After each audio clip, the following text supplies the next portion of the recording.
Traffic rules కూడా ఎలా పాటించాలి. ఇట్స్ నాట్ జస్ట్ హెల్మెట్ వచ్చి కాకపోతే ట్రాఫిక్ రూల్స్ ఉద్దేశంలో పెట్టుకొని వెళ్తే taking next you put on the right indicator చాలా ప్రాబ్లమ్స్ ఉన్నాయి. సో మనకి చిన్నప్పుడే సైకిల్ నేర్చుకుంటాం, ఒక ఏజ్ రాగానే బైక్ కొనిస్తారు, సైకిల్ బ్యాలెన్స్ వచ్చి కాబట్టి బైక్ వెంటనే వచ్చేస్తాం రోడ్ల మీదకి. ప్రాబ్లం ఏంటి?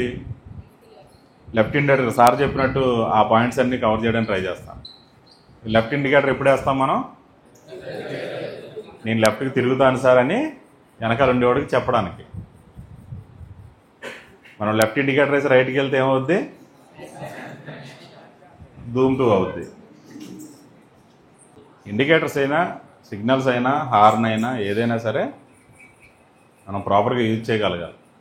ఇంకోటి, మీకు అందరికీ ట్రాఫిక్ రూల్స్ ఇప్పుడు కొత్తగా చెప్పాల్సిన అవసరం నాకు ఉందని నేనైతే అనుకోవట్లా. ఎంతమంది ఎక్కాలి మోటార్ సైకిల్ మీద?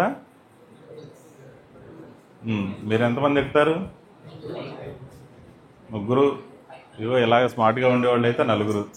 దాని సీట్ కెపాసిటీ ఎంత ఉంటే అంతమంది. ప్రాపర్గా నేర్చుకోవాలి ముందు. ట్రాఫిక్ సిగ్నల్స్ ఏంటి, మధ్యలో జేబ్రా క్రాస్ వచ్చినప్పుడు ఏం చేయాలి, లేదా సిగ్నల్స్ వచ్చినప్పుడు ఏం చేయాలి.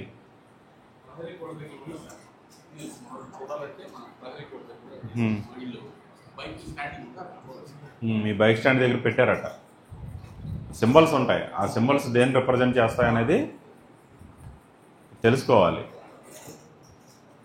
రోడ్డు మీద ఇప్పుడు మీరు బెంచ్ సర్కిల్ లాంటి కొంచెం మెయిన్ సెంటర్స్కి వెళ్ళినప్పుడు మీకు సిగ్నల్స్ కనిపిస్తాయి. ఆ సిగ్నల్స్లో రెడ్ ఏంటి, ఎల్లో ఏంటి, గ్రీన్ ఏంటి అనేది మీకు ఒక ఐడియా ఉండాలి. రెడ్ దేనికి?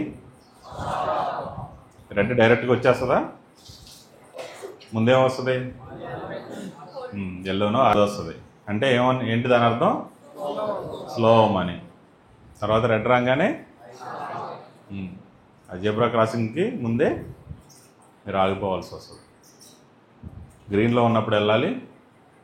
అదే మీరు పెడెస్ట్రియన్ అయితే రెడ్ సిగ్నల్ పడిన తర్వాత అప్పుడు రోడ్ క్రాస్ చేయాలి.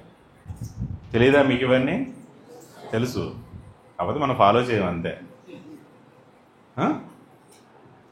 Right. Be safe, be responsible, be excellent, be happy.